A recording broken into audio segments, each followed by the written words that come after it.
मचा सकै लेदबा इमुंग खनसरा हाइबसी अइना अहोबदा थमनिंग मने कनाना लाइरबसिंगबो वहंनावनी रुमैनावली कचामनावली खिबाना यंग मिखले किजिना रु थोथिलिन सकलागने चुखमजुआ खतरगा साए कचामनाव बिंगली रुमैनाव बिंगली वहंनाव बिंगली सोंफु मखले अपमली जा खय मखले अपमली कोंगमै मखफु अपमली सिमली केस कनेक्शन मखले अपमली तरु मखता अपमली कम्युनिटी हॉल मखले अपमली ग्राउंड मथाद मसाख में अपम चिली खिपाने यंग संग मिखले किजिनी सिना लोइना लेरिबसी बीजेपी गवर्नमेंट ने पूरा इनेबा अखोई की लंबी हारेदी पीडब्ल्यूडी डिपार्टमेंट हाई से एमएसपीडीसीएल की इलेक्ट्रिसिटी हाई से अखोई की ऑनरेबल मिनिस्टर बिस्वजित ना लुजिंगा अखोई चिंग येंगो every nook and corner light थान पीगरे एमएसपीडीसी गाड़ी मखादा लंबी सु लोइने साबी करे उखरुदी इम्फाल की लंबी सु जिक साबा होरे अखोई सी अदुम नुंगाइरे तौनी अदुना पार्टी से करम खनसिरा हाइबसी खनबा मतमनी हाइबने हाइस्ती कचिकता पार्टी ले गबंग सिखले ruling li bangai ka ruling li balaka akhwa sangai ka opposition li pam laga MLA mangsa laga pam laga chine aju wi hili somadai sa jali Shri Somadai Sajali अजु ही कपंगा हो सी जिया अब के MLA mang masam re cabinet सा की चिने थका cabinet सा लगा इथुमना कहा का पोजीशन नि पम लगा सूरज लगा पोपम सिकलक जी हंग ने मॉडल विलेज से ख कचाइली मॉडल विलेज पा हो रे चंपुंगली मॉडल विलेज पा हो रे इसी LM ब्लॉक से के LM ब्लॉक ला अपग्रेड सा द क्या कहा महायर नरम मलेली स्ना का थी STC या खले दले STC ही चिंकुम हिरन का क्युवांगाइना पुलिस मले थू क्युवाना बैंक मथा तो मले थू क्युवाना स्टाफ मले थू ruling li makasang we ruling PJP government we ruling li makasang he na masak pai na wo ina isa wale ung laga isa wa karya khamiro papung karya ma leininge ai family imung amo aina PJP amo aina imung bu chaluraga papung ai karya ma pam haridi leibi gine ba paisa lem de leiram tramdi yam phajab karin na trusu macha or su bike amasu leibi ne ba imung na tradi nang stranger amo abidi mi tongan ba amo already ai kari pio ai pam hai bang amidro ba higher जो पी रोबा higher सिदी होजी cabinet minister already BJP दकी अखोई ruling का खलदी they are going to be the lawmakers they are going to be the legislature they will sit in the assembly and they will frame the law it could be a land law it could be our rights it could be anything that you demand they are going to frame the law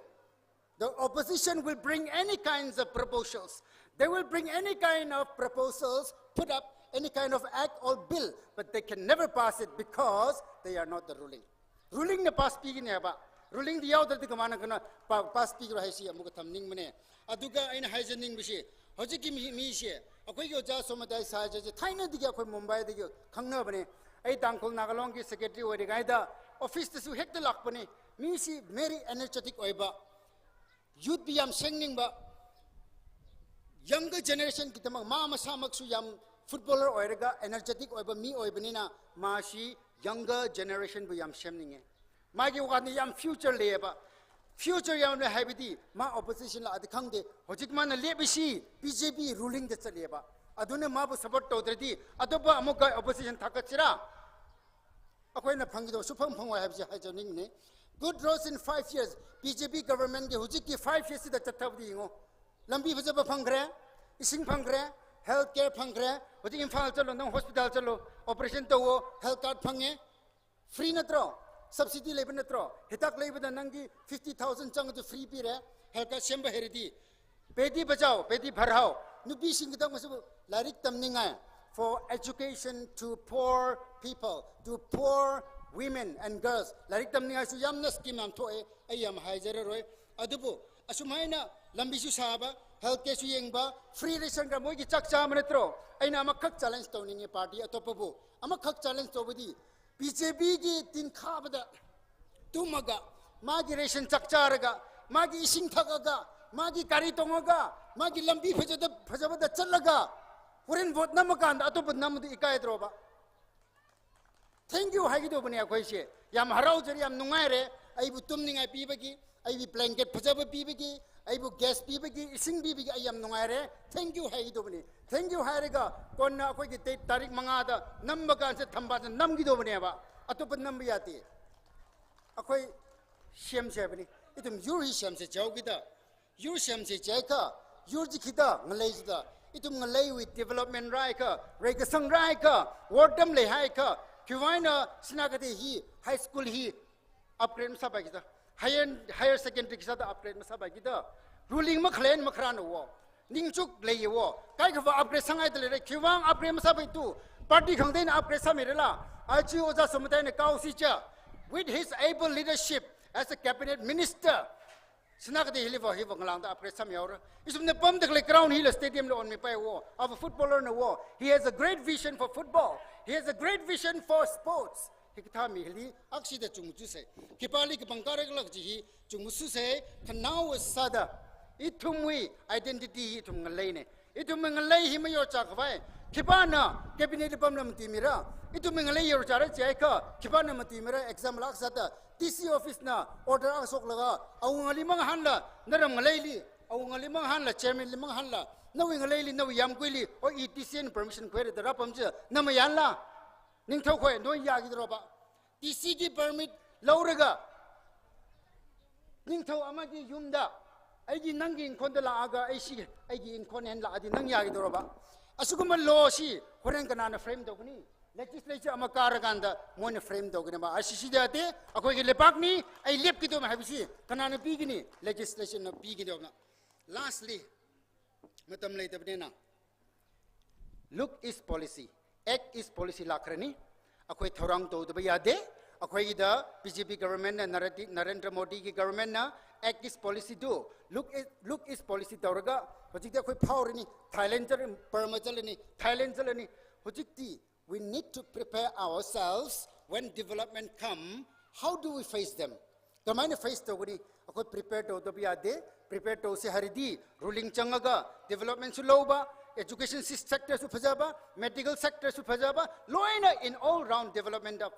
development se lowaga, Chaukachi, Manipushi, Samkachi, Hoi Chingi Mishu, Tamgi Mishu, Nang Sway su Chapchana Pamaga, Nungaina Hingminaba, Manipur Amawashi, Habsi Hanimini, Wariamakak Haragato Ani, Apple. If you go to Himachal Pradesh, the best apple, the crispiest apple is called the golden apple. Adu kinordi thokmane. Adu the Unduna Taraganda, when the snow sets on the sprouting of the apple, how many? Talaga hekka chabakanda, Ishingam Toga Yam Honeba. Adu Chaning Bra, Pazada Chalagatum, Rotan Oiraba, Minatum Panganelaga Pirate Chaning Bra Nankalu, Handakip Katana Kangaga, Panabo Pisira, either you want to elect a representative of an opposition or you want to elect person who will be in the ruling and bring about all-round development of the Meitei, Tam, as well as the mountain. Long live BJP and all the best, Brother Somtese. Thank you, Norbert Kei, spokesperson, ST Morcha. Short speech ngangi to singbu reminder ama tawjage. Akoi matam gi constraint lebanena noina speech pibu ganda 3 to 5 minutes manung da pibiu haina request tawjage. Mathangda Asang Saiza, Hunpun Dagi member La Matamlo Vishnu, 3 to 5 minutes, Manung the Loisin View, Hina Amker reminder request Ozage, Matam Si Maun the Pizzeria. We make up the Higata Pakam Tayatam Sambang Sagwang Vreliningshi. At the very outset, I would like to thank God for making this event happen. As I look down, I can see so many friends, new faces from different communities. I can also see my friend Yamlet, Paula, along with so many Kuki brethren. My apology to those of you who cannot follow Tangkul. Please kindly bear with me for a while. I'll have to speak in Tangkul. Kaya sikbaya kuhiwa unga chairman kalukung ding dena radaglay unga bing hili ledaglay hangong no bing pastor bing kala party wi kathana bing kalam dailagayna igdo som daiwi party sot no bing support team member bing ngshun ngya singham sinot khang laga osami de glebing kala apong deng de le long no chung le kathana sa de le na tum sai ko le 심 고리 무투나이나 심 고리 링파 닝시 봉쇼들레 이바 아봉 강델리 따라가 마항레 담스테이 가이방 크랄 머닝므네 그 아치 엘렉션 아담밀리 우크룰 훈푼리 그라 샤이자 샹위레 그 다다 레이디 훈푼의 포지션 그 다다 레이디 그 지우므람리나 그 시가 na tumli hangai January tarik tumrada khli hunbun wana than laga hangung nauzang laga hunbun shinalong hunbun kadam nalong kala hunbuni kathem khrano bingzang laga tui da khwer ko tui kha damni na tumna thei hunbun wena candidate khani ga shok kathum shok madi shok atam lang vai 아래 저 아담지 까나이래 아지우가 캔디데이다 금방 먹고 지다우 데이터라니 훈분능 잭라가 무축라가 히웨이 슈방 카몽 쇼크미네 이시가 똥아 솜다이 샤이자리 그 돔르다 훈분아웅나 탄나가 뒤다 퀘레 히이나 셴구이르가 항포박 짐님네 훈분 항을 리코드리 책 3일 오기 직하나 닝몽가 루싱 홀리 나잭 다가이 tuine 히웨 mga 정리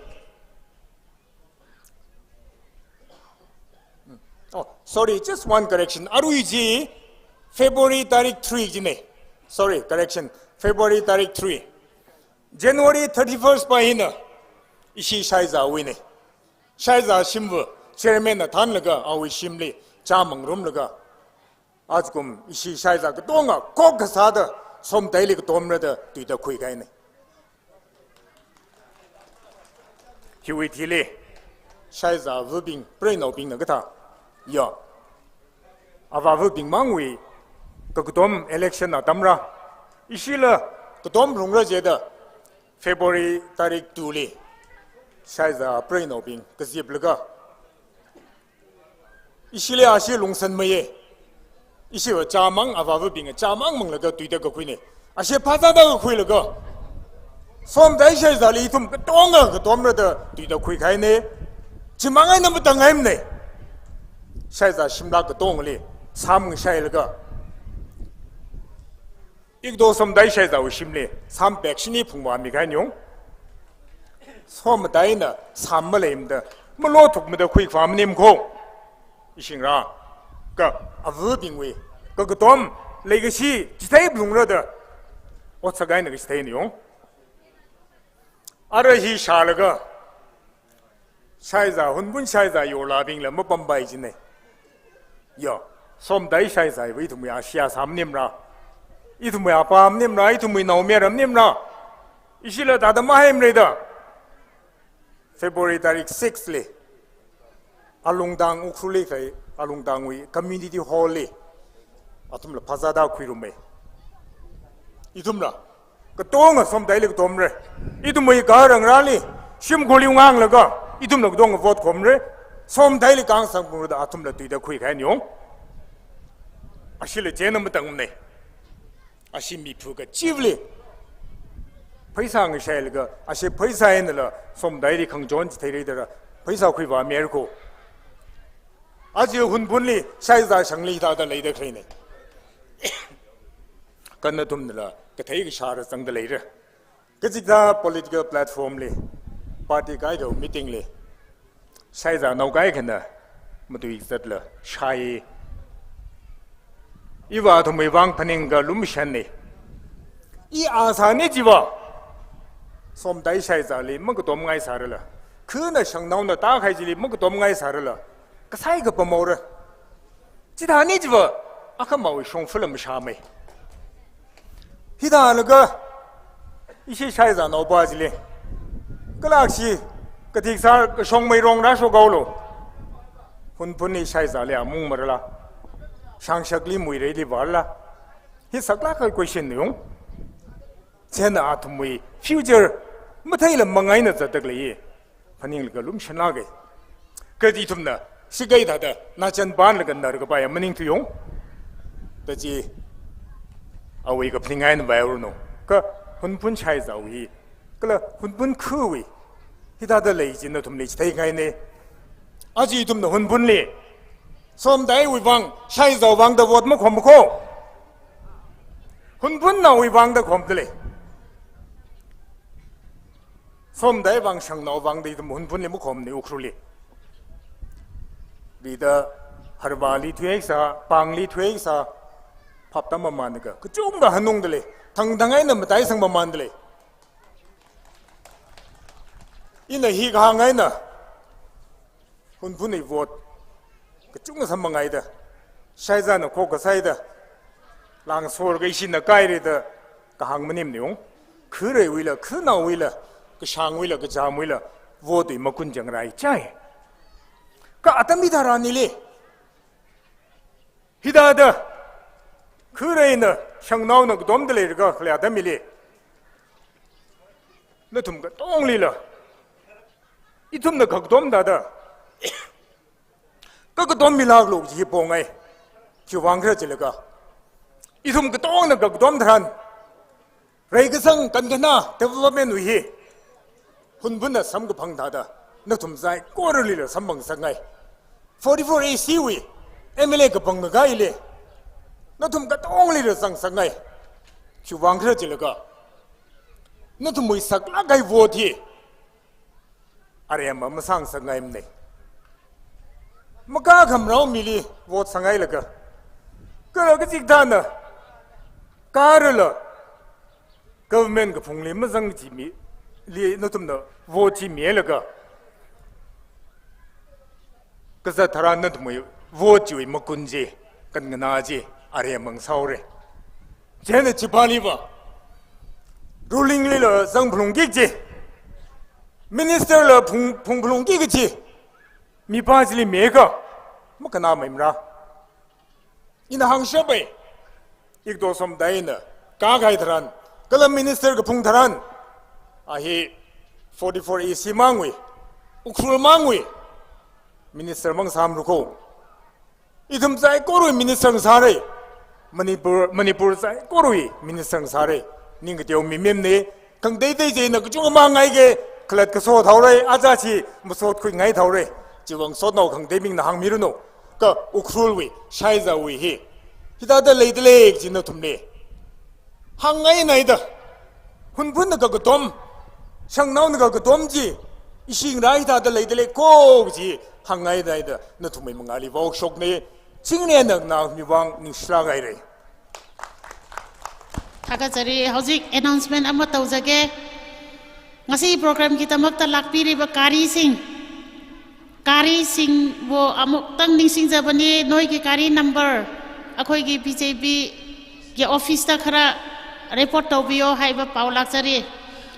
amuk ta hanna ning sang jage matam se phabok sing se wa bani na chaksa da na lei bani na thenga ga amamam ani cha thong na ra loisan ka thore short speech love gwi ka tori ba sing na matam se khara manage tawbiyo haiba si honestly haijare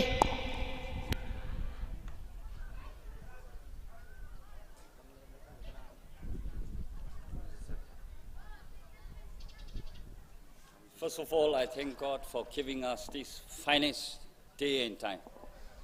Respected Shri Somajai Shaija, our contesting candidate, headman, Sanagatil village, top party functionaries on the dais, headman of various villages, and all the members present here. I'm not a good orator, but as the program setters have inserted my name to deliver a little short speech,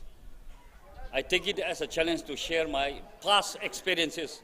with the past and the present government. Aina matam khara shangna lobo dare, ekoi conductor singdagi aina permission lauraga. Mayam nangakani. Aigi punsida ashumaina electoral campaign, political campaign, this is my first time in my life. I should chatri. I service to retired overseas, Tama Padri. Although I experience in short attend but the class shared okay.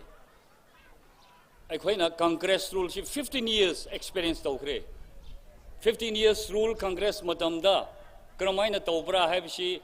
a quaggy punshida, law and order she Pazadradi, Mayamgi Hingbagi, Lambi Loy, Namaka Shokpani.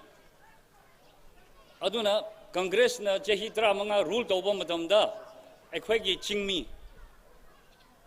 Tampaka Infalda,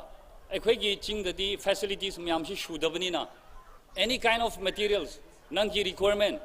Infalda lay budget Baganda, a quay, even rickshaw bullers, auto rickshaw drivers, a quay tribal mission bo, Parahen, Loba, Ashitiki Karnaba, Jenaba, Tokba, Yam Tokbani.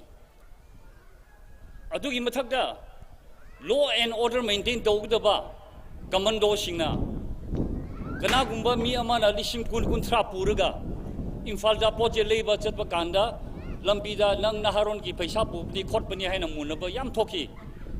Employees ki Tani home tolopita by Whiting.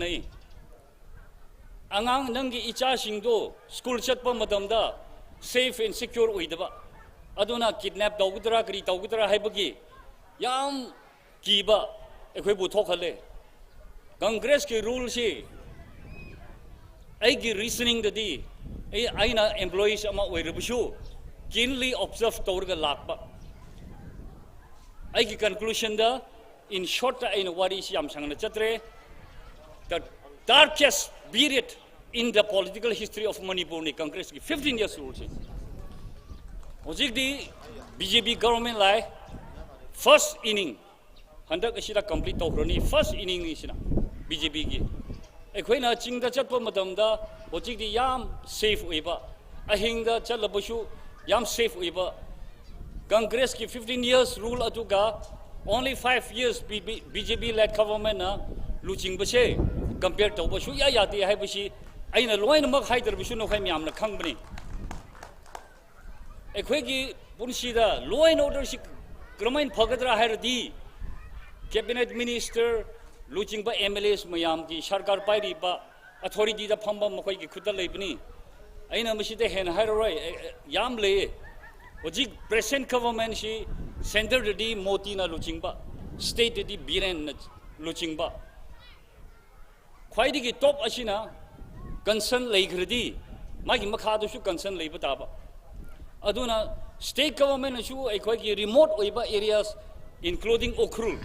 Pajana concern lay have she mayamna kang na kangna. Handak equigi choice low gudaba, select Ogudaba, equina target gudaba candidate a she, Nangi Egi Kuta Livni. Ani Shubda, Mayamna Tagraba, late Yamusho Saiza.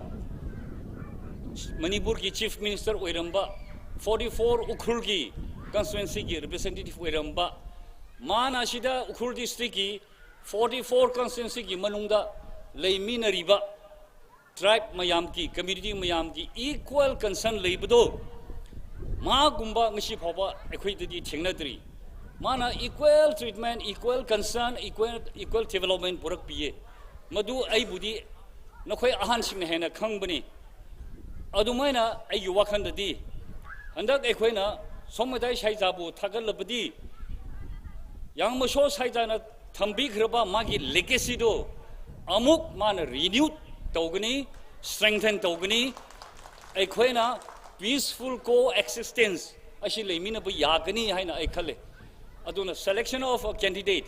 your choice, our choice. Adu Equek Kanbayade, AD experiential late, Adu Ribshu. Government Tabak Torbushu, Sharkargi governance, way of governance, Ashidi, Nang I criticize Tobayai. I give grievances to Haibayai, appreciation PBI. Aduna Aina, democratic rights, Lebanina, Nashi in simple terms. Aina Mashi Haitopani, way of governance, Congress ka BJP she compared already. Center the Congress na more than 55 years ruled over me. Mokaina govern Dauro Kraba Adugi system, ways of governing the people. Hojik Ashi BJP government lai, center the shoe, second innings, second term ni. Compare Chehi Mokaina rule Daukraba, Mayamsi, compare Daukradi, Shuya Yatraba. Aduna, BJP government Ashina, people centric ideology, vision, Lebanina. Mashida akwai support tawbana phagni haibasi mashi ay wakhanda lebagi in the first time in my life I'm standing on the dais aduga ay experience share tawbani recently hafta amakak tagi mamang dani Rahul Gandhi na Chhattisgarh campaign laga mana kari haibra from Rajasthan to Kerala, Gujarat to West Bengal, solidarity. She equate Shemkat Kitabani. Ashi Loin concern Lake Kitabani, Amana Amagitama can be ba a chakol of the Masu Chakotba, Haibagi Matanga Mana, Adu shared with solidarity, excluding Northeast. Mana Rahul Gandhi, Mashi Bunshida, Congress Tiki Kara, the Prime Minister winning ba, ambition labor meaning. Prime Minister ambition labor me amana, equate Northeast state Nipan Shida totally ignored the way. Hunter only 1 week. Magi Chhattisgarh campaign lakpada. Mashi equigi Hemanta Biswas, Chief Minister of Assam, Mana Northeast Democratic Alliance ki convener webnina, Mana adu da criticize tobudu, Nakwaishu TV da Tengna Kraba, WhatsApp, YouTube da Tengna Kraba, Yam Leramgni. Hemanta Biswas na hai. For Rahul Gandhi, Northeast is non-existent. Rahul Gandhi, Congress leader ki damakti ekoi Northeast haibisi leite. Ma phap tabo wadli. Northeast NE means new engine haibani. Phap tadaba Congress ki leader Prime Minister winning ba mi adumai ignore dokuradi. Congress rule adi people centric oigadra sarkar si haibi wani. Aduna handagi ekoi opportunity biriba. Nangi aigi democratic rights si exercise to she hairdi. According to my experience, ayu wakhandadi, equai somadai shaiza ashi, thagachi, valuable votes among the PC, equai 44 ukurgi, representative uyahansi, aduga equai peaceful coexistence lerga, development shu purakhansi, haibishi, it's my humble appeal. Thank you.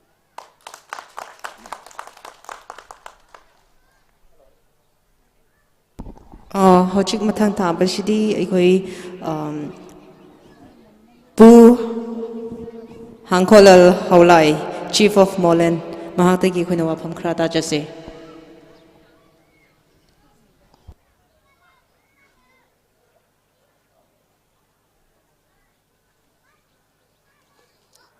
Yan Hanbada,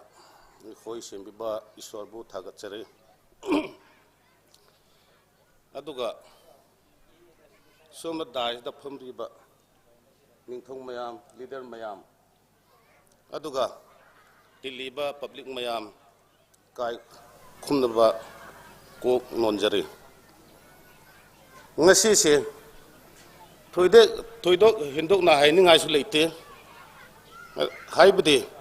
Han Nangnabas Nangmasing Loinamang Haikren Hanjin Haibishu Aide Hainade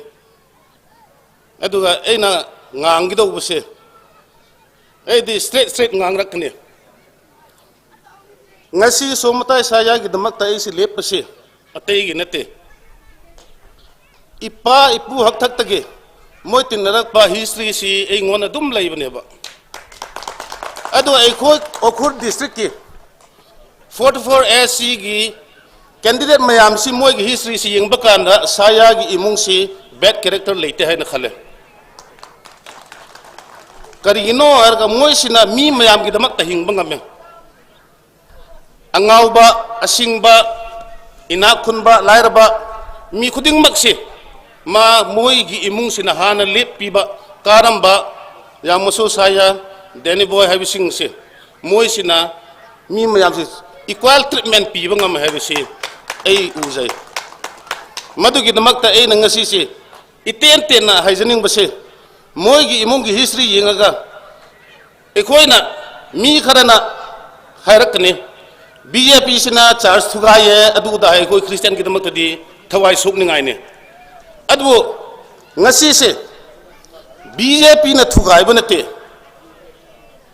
party du na thugai banate mi na purak pani hai bise mi na pu bise aina thongdok ni ngasi se khoi na amarom da sumatai saya si thagat se ma na phatra de mayam na taina gi do BJP harak ne ba BJP du party du na phat banate party na lepi ba एकोना थागत Pammi दुना फत्ता बगे सिगुम बसी थोगरा पनी हाय बसे एकोना खंगे अदुगा मैं आमसु थुन नारम गनी ए last दा request तौनिंग मसे ngasi से सोमताई साया से मा से मी मयाम सिना चंगमिन रगा लेमिन रगा मा सि थागत लगा मा सि मपु मपा ना तौबा थबक से मांगोंद अमुक सिन्नसी है ना पब्लिक में आमोंद रिक्वेस्ट हो जमने थैंक यू याम नुंगाइरे होजिती अखोइना सर रोबिन प्लाकी MSE National Board Member Government of India State Executive Member BJP deki minute ani gi damakta wahai taminashi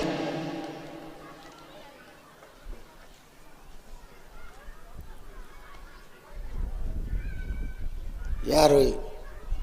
साकोराली नुंसी हायरा असी जे खोय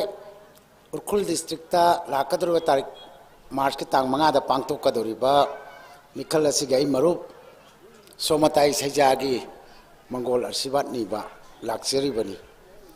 अनकपदा लाइबा मनी जे खोयना मसक खंगदे सोमताई सैजा भारत की नेशनल प्लेयर अमनी तसेंगना हारगदि मणिपुर गुमदा पोकपगे खोइना मासी यामना चमना खनबनी भारत की अतोप स्टेट ता पोमबदि यामना स्टेटस वांग नुपाम अदुगा अखोइना खंगे हौकी बा इलेक्शन दा श्री सोमताई सैजागा यामना नकनब कैंडिडेट तुगा चनीगा मोगद्रा तरुक खेने तरा तरेत सुबा सोक लिसिंगो चापन तरा तरेत पांथोकिबा असेंबली की इलेक्शन दा मणिपुर दा सुमना की MP MLA अमकक ले मधुदी हुजिक वा ngangbiramba श्री थोंगाम बिश्वजित माक मतोम दना कोई चेन चेलगा मणिपुर दा मैजिक नंबर कुनगमा थोई कादना सर नसी बिरेन लुचिंगबा सरकार सि सेमनबगी लंबी यादखी अदुगु ममता मधुदाई मरुप सोमताई छैजा सुमनगी सनीगा मौद्रा तरुक खत्ता माइथी होगनी अदुना हंदक्ति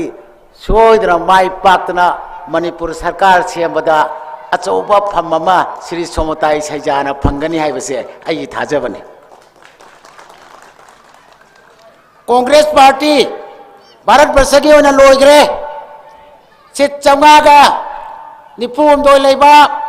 भारत की पार्लियामेंट सरुक तरा थोपगी अमा लेरगा मधु ओपोजिशन लीडर है फमे कांग्रेस पार्टी हजिक भारत की पार्लियामेंट सूबनगी MLA यांखई हुमदोय खकले अदुना ओपोजिशन लीडर की फम भावबा कांग्रेस पार्टी फंगबा ngamdre लिंजी मकोक तो कोइना पोक लाउना थोमगा हाला कांदा सिरबाव ममई दिदि खरा हाइदना लेदना दुम मतम खरा हाइबदौना मणिपुर दसु कांग्रेस की ममई खरा हाइरा लेबनी दिल्ली दा कांग्रेस पार्टी सिरे मकोक लेत्रे अदर मणिपुर दसु काना रोय सिने नाइजरिसे कांग्रेस पार्टी डिजिट अनिसु न काररोय डिजिट अनिसु रोय अदुवा कांग्रेस पार्टी ने अलायंस सेमिने जो MLA अमत्त लेतब Kasu कारोयदब party Singe alliance semi मंगादा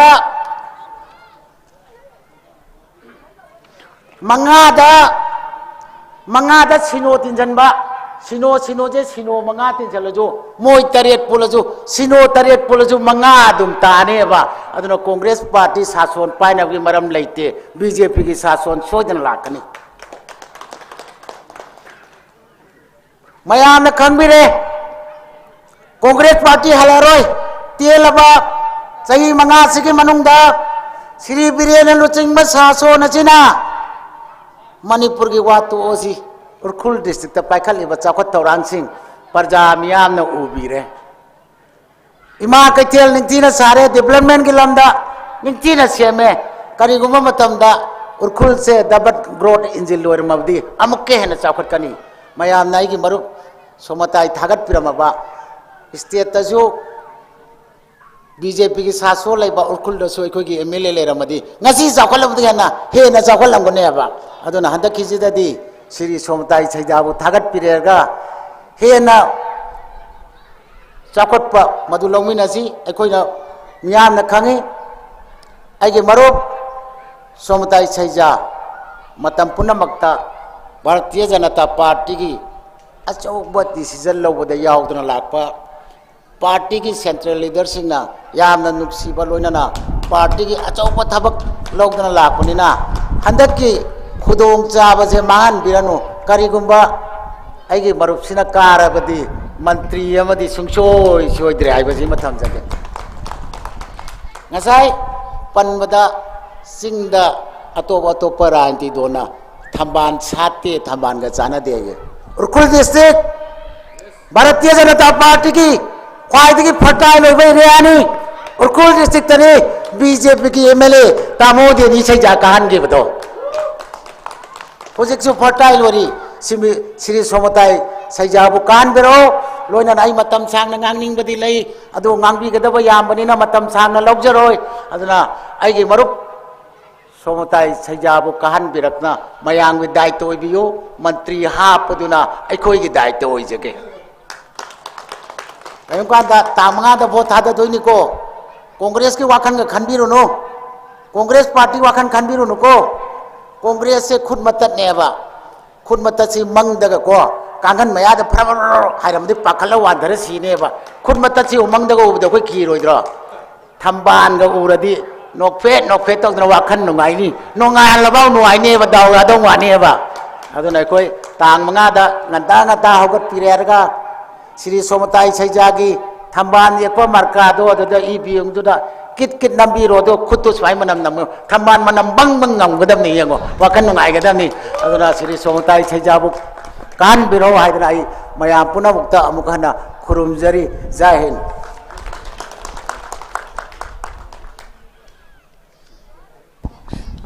yam nungaire hojikti akhoi makha tabada Mark Luiting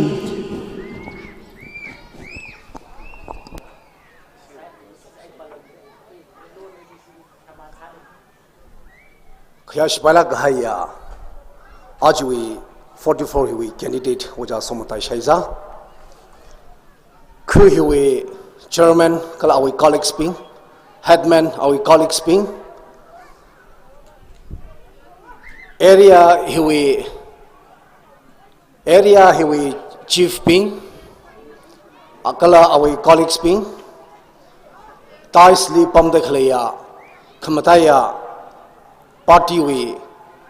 important person being asingli bam da khleya kathano being helik zipta khleya avwa being kharano being sono being kala leksia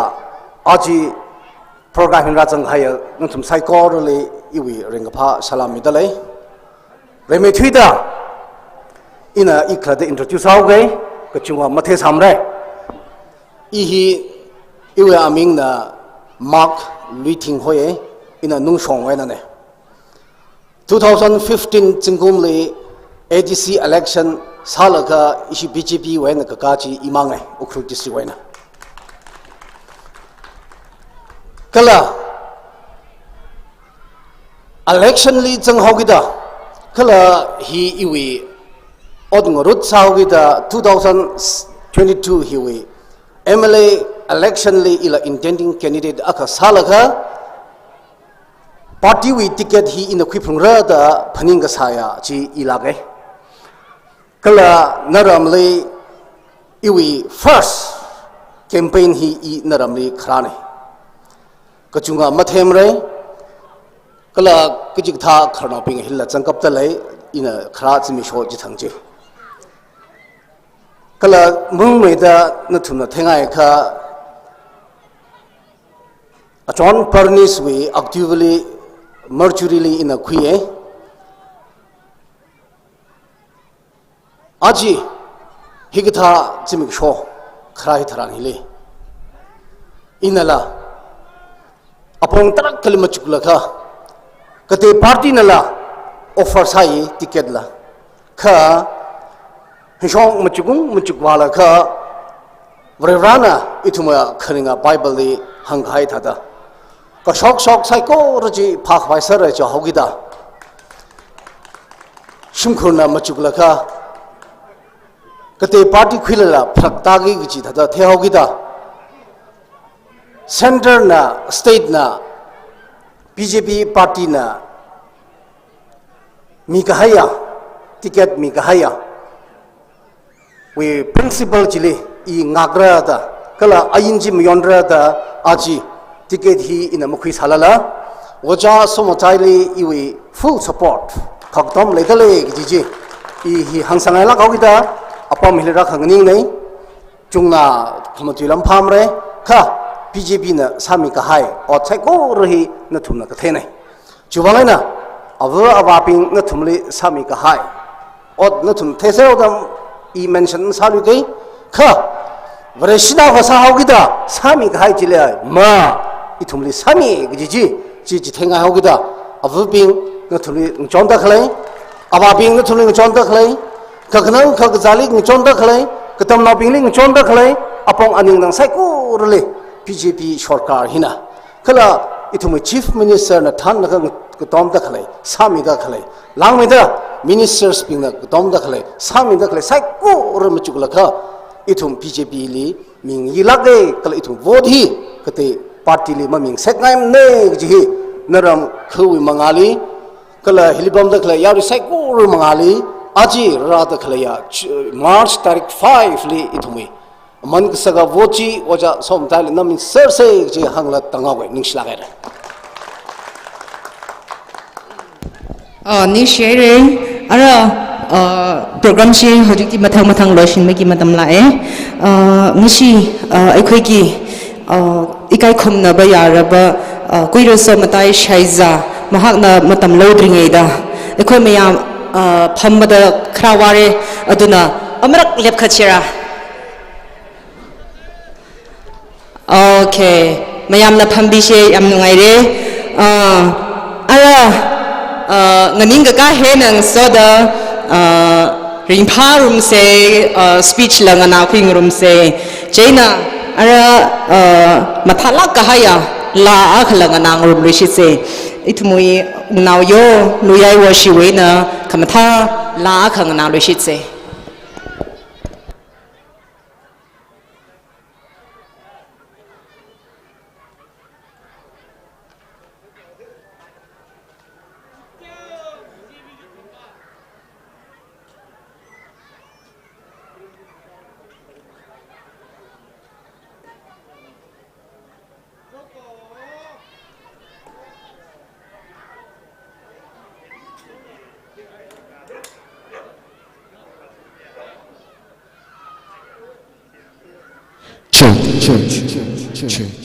Check, hello, check,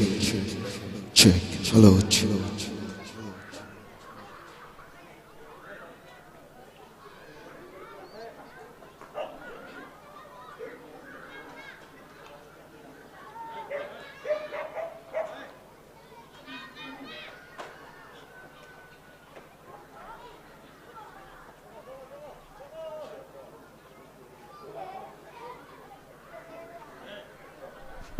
Check, hello, check.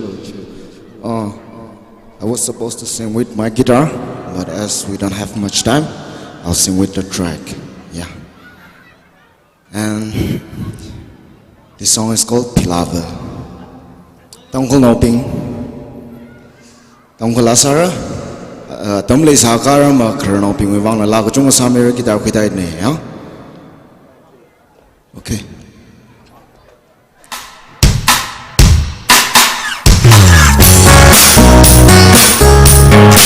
Sure.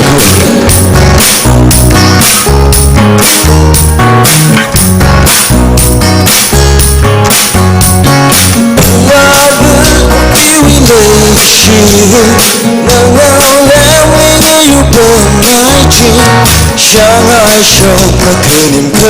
说 Beloved what's a cover 你用力往哪里个方块海热因为萨米进入的玻璃一不撒满拉动的记得太热 No way Beloved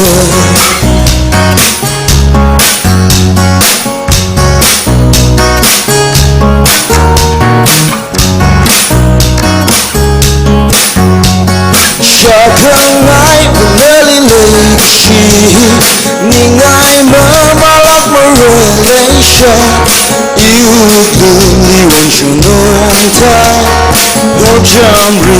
我的beloved，很可没怕可没冷的个好吗？那么多对你记得不对。今日爱能你爱了可以离外可来 Beloved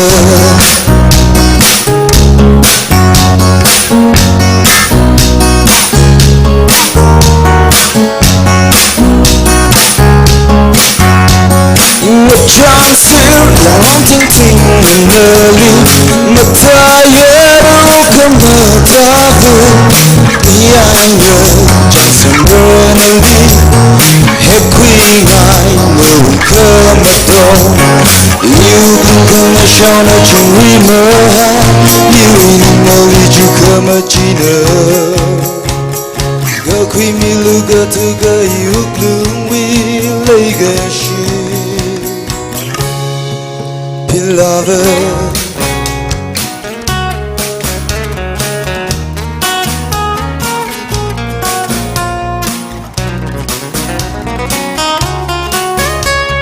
那里个本海人的以为那撒热的几个太热又不懂的，我以为百可爱 Beloved Thank you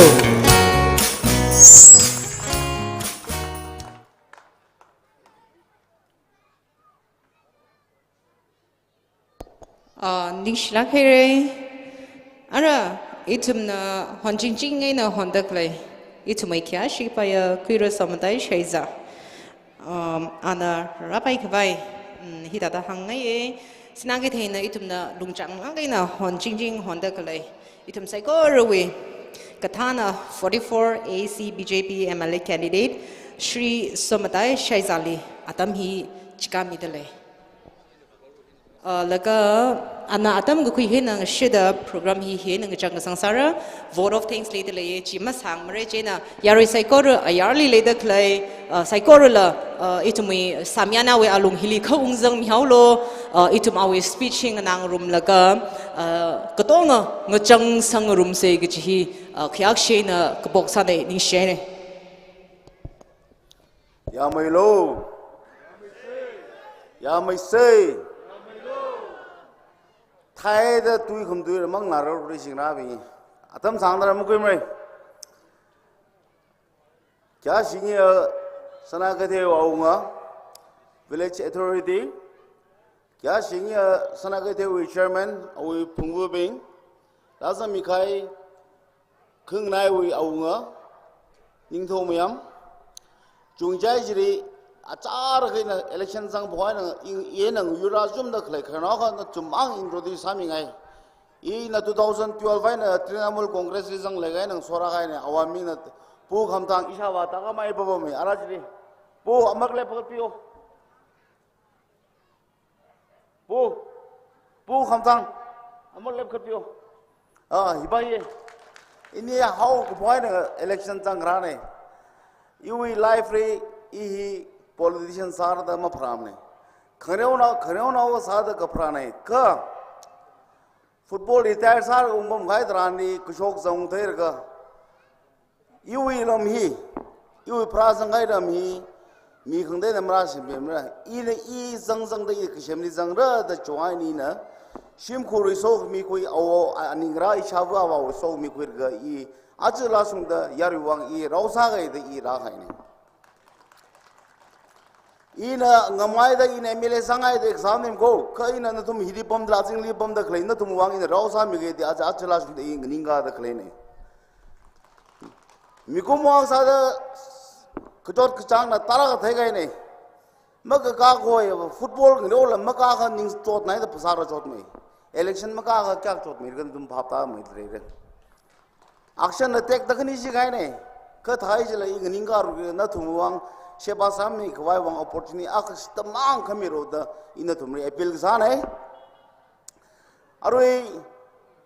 election ida candidate a maram ri party o maram ri makam tham matuir ka chita da some brownie points khuir ka election sara ki jiba je chiwi sala ni election ma sa sai ka election sara ka mai kya ji sam ba ka yaru wang ne ina ki samir krai ji ji I muchuk ping khai ne I waru present ne ya ka ma pass on ore ka sana ka the dei le da klei naus na khuni do ping na tum na present ka sa ji ne ka journey hi UN how bog na tum na ka sareng ve me khar da sa to ji ne jana hi som da election the map ne ro ka sana ka the regime no sai ko re khuni to le da klei ping tanga ma tanga na tum na tum apa mi platform ni lang ni nga sa re jana shongka ji tum ya thok me ge kup kusang na tum na kup sang na ro jana candidate da sa da adang isi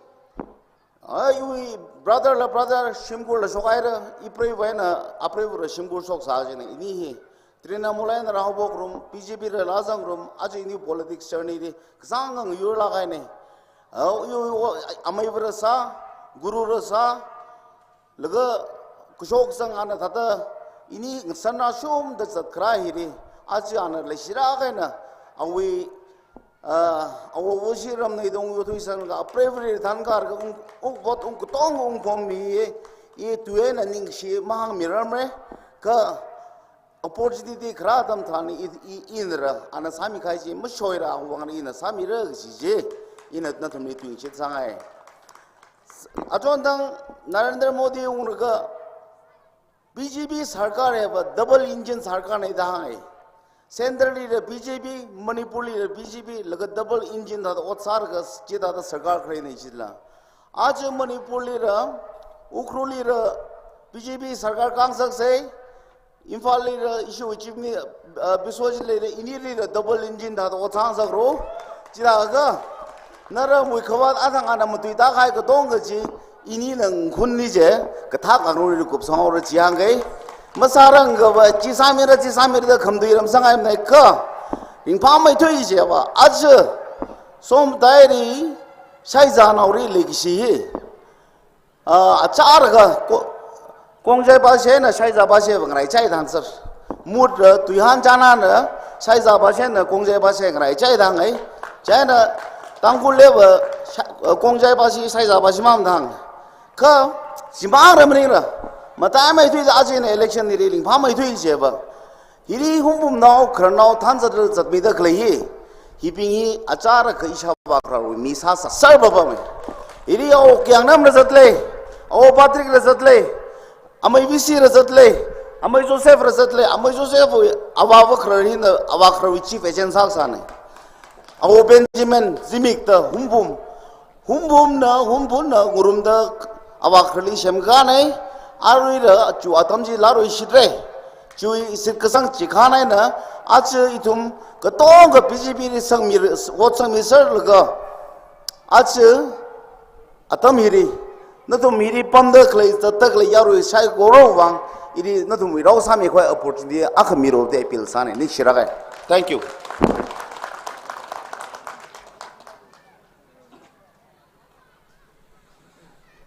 Sat ka thai atam ne ka tha la tui khur ning ga si tui a ga khani wa hang hau ke kya si ka pa ya le sila ga ya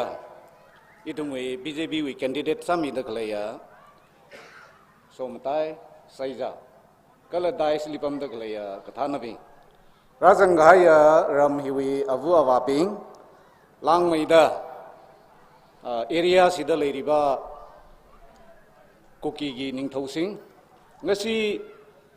Sanagathel BJP unit na somatai saija gi damakta election campaign ama public meeting ama tawusida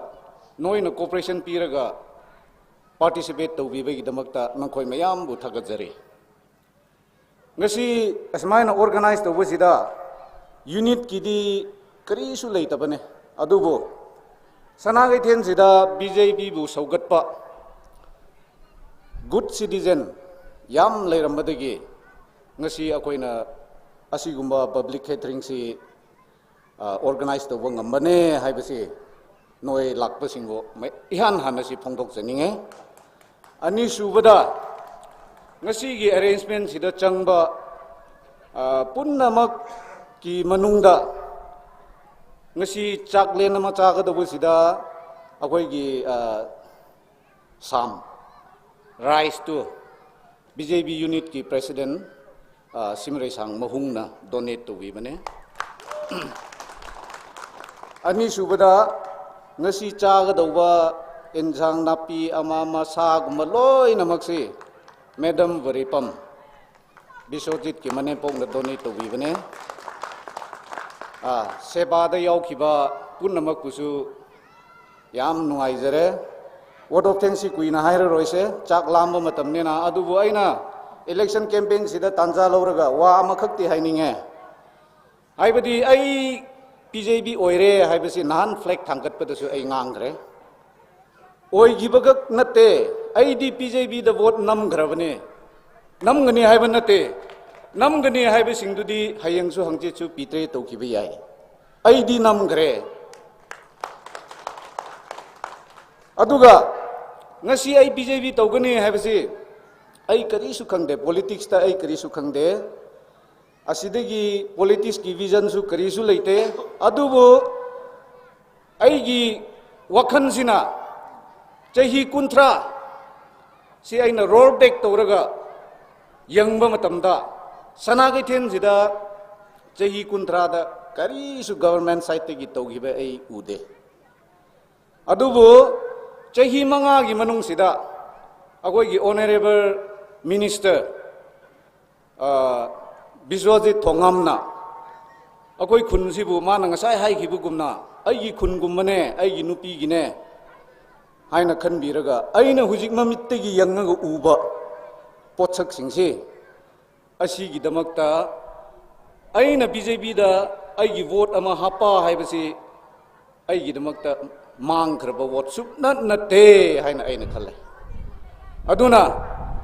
aina ngasi BJP da vote hapkani haibasi Biswajit pu nungaiba phongdokpo oina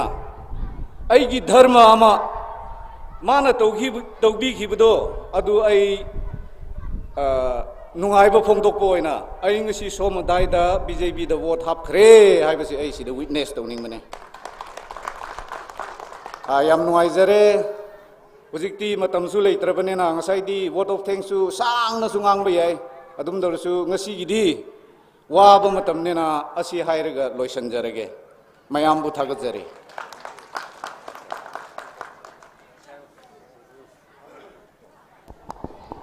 hojikti ekhoi program shi loisankhre asigi grace and closing prayer grace for lunch and closing prayer shi Reverend Kamrai Hongyo Pastor Sanagathel manga tobiraga ekhoi chaklai nama chamina shi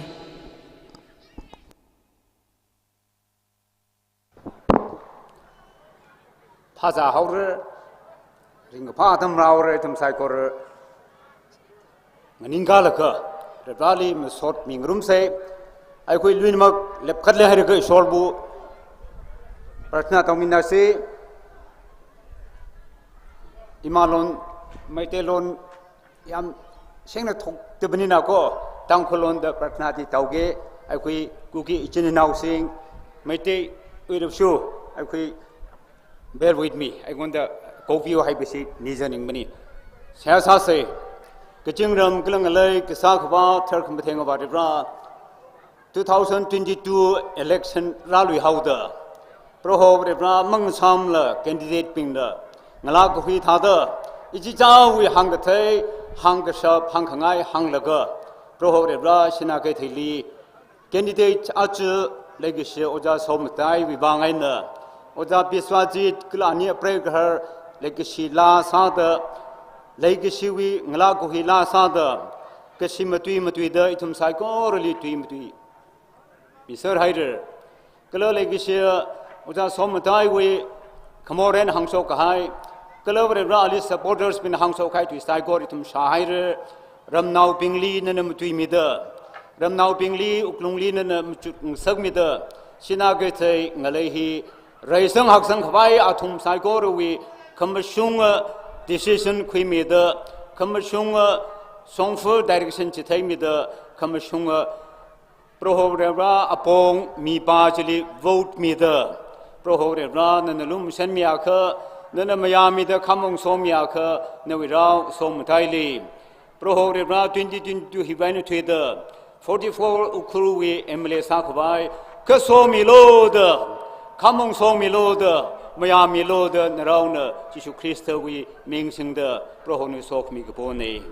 kalabre bra itumi MLA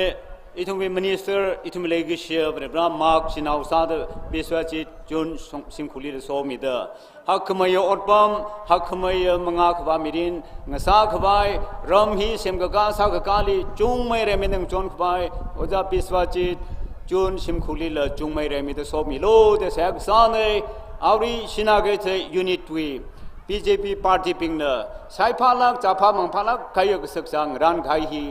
makui khai le sang da le re masi masana le sachu khai le re chipi kamyon le sachu khai le re mikmo wi mi gyan ne mak thalak chung sang da le re rawi mangla ga tharana sa chi mi da tharma theng mi da ngran mi da khlai mikchi wili le so mi lo khui gi da khlai sai ko ri le so mi da sok mi phacha sang sak mi lo da narauna ababu anaw mi ra mangla ga tharwi ming sing da nu sok mi ga pone amen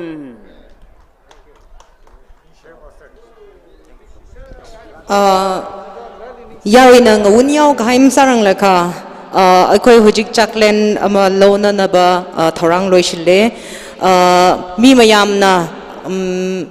confusion chatana ba aina shmaina laubige table number 124